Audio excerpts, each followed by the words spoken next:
On a tous déjà eu cette impression, non? Ce sentiment que du temps, de l'argent, de l'énergie s'évapore d'une entreprise sans qu'on sache vraiment pourquoi. Eh bien aujourd'hui, on va jouer les détectives. On part à la chasse de ces coûts invisibles qui, en silence, sabotent les budgets et le moral des équipes. Tout commence par une phrase, une idée simple, mais tellement vraie. Ce qui ne figure pas dans les tableurs Coûte une fortune.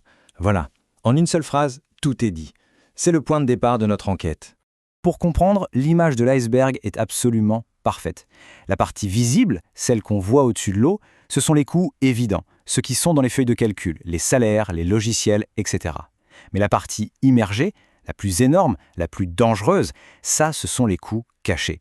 Le désengagement, les processus inefficaces, le turnover, c'est là que le vrai risque financier se cache. Alors, le but du jour aujourd'hui, ce n'est pas de devenir paranoïaque, pas du tout. C'est simplement de braquer les projecteurs sur ces fameux coûts de l'ombre. Pourquoi? Pour récupérer ces ressources précieuses et les réinvestir là où ça compte vraiment. Allez, on ouvre notre premier dossier, on pourrait l'appeler le casse de la salle de conf. Le suspect numéro 1, c'est un mal bien connu, la réunionnite. Cette manie de faire des réunions pour un oui ou pour un non, qui est sans doute l'un des plus grands voleurs de temps en entreprise. Alors, imaginez la scène du crime. On a 12 personnes, une réunion qui dure 2 heures. Et le sujet, attention, décider de la couleur d'une bannière publicitaire. C'est un cas d'école. Une réunion à très faible valeur ajoutée, mais qui, on va le voir, coûte extrêmement cher. Et le butin de ce braquage? On fait le calcul ensemble. Prenons 12 personnes, avec un salaire horaire moyen de 50 €.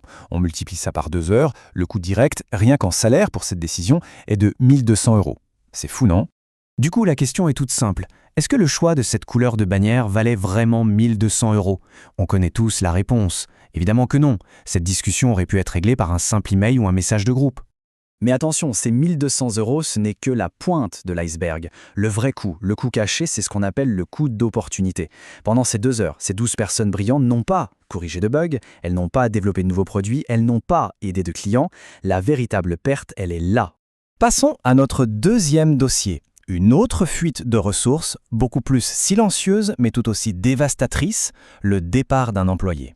Les chiffres sont assez parlants. Remplacer un employé qui s'en va coûte en moyenne entre 6 et 9 mois de son salaire. C'est une véritable hémorragie financière qui, bien souvent, n'apparaît dans aucune ligne budgétaire.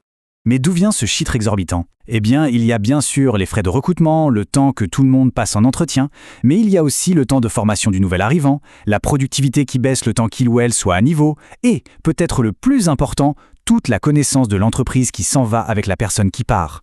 Et le coût le plus caché, le plus sournois, c'est l'effet domino. Quand un bon élément s'en va, ça peut plomber le moral de toute l'équipe, ça crée une surcharge de travail pour les autres, et parfois ça peut même déclencher une vague de départ. Le coût humain et culturel est juste immense. On ouvre maintenant notre troisième et dernier dossier, l'attaque des processus zombies. Qu'est-ce que c'est? Ce sont ces tâches, ces habitudes qu'on fait depuis des années, mais qui ne servent plus à rien. Prenons un exemple, tiré d'une histoire vraie.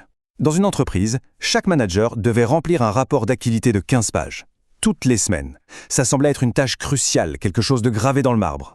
Une petite enquête a été menée. Le résultat est tombé. Ce seul rapport coûtait 200 heures de temps de management qualifié. Chaque semaine. Imaginez un peu, c'est l'équivalent de 5 managers à plein temps, dont le travail partait directement à la poubelle. Et puis, un jour, un nouveau directeur arrive et pose la question la plus simple du monde, une question presque enfantine. Excusez-moi, mais qui lit ces rapports en fait? La réponse fut aussi brève que choquante. Personne. Personne ne lisait ces rapports. C'était bien un processus zombie. Il était mort depuis longtemps, mais il continuait à dévorer les ressources de l'entreprise. Bon, après tous ces constats un peu sombres, comment on passe à l'action? L'idée, ce n'est pas de tout couper pour réduire les coûts. Non, c'est plutôt de désherber, de faire de la place pour libérer du temps et de l'énergie afin que les équipes puissent se concentrer sur ce qui a un vrai impact. On peut commencer par un défi tout simple, en 4 étapes. 1. Choisir une réunion ou un rapport qui semble un peu suspect. 2. Se demander, honnêtement, quel est le pire qui pourrait arriver si on arrêtait de le faire? 3. Si la réponse est pas grand-chose, alors on teste. On suspend le truc pendant quelques semaines. Et 4. On observe. On regarde tout le temps, toute l'énergie et parfois même la bonne humeur que l'équipe vient de récupérer. Alors, la question finale, elle reste ouverte. Quel coût caché peut-on découvrir autour de soi? L'enquête ne fait que commencer.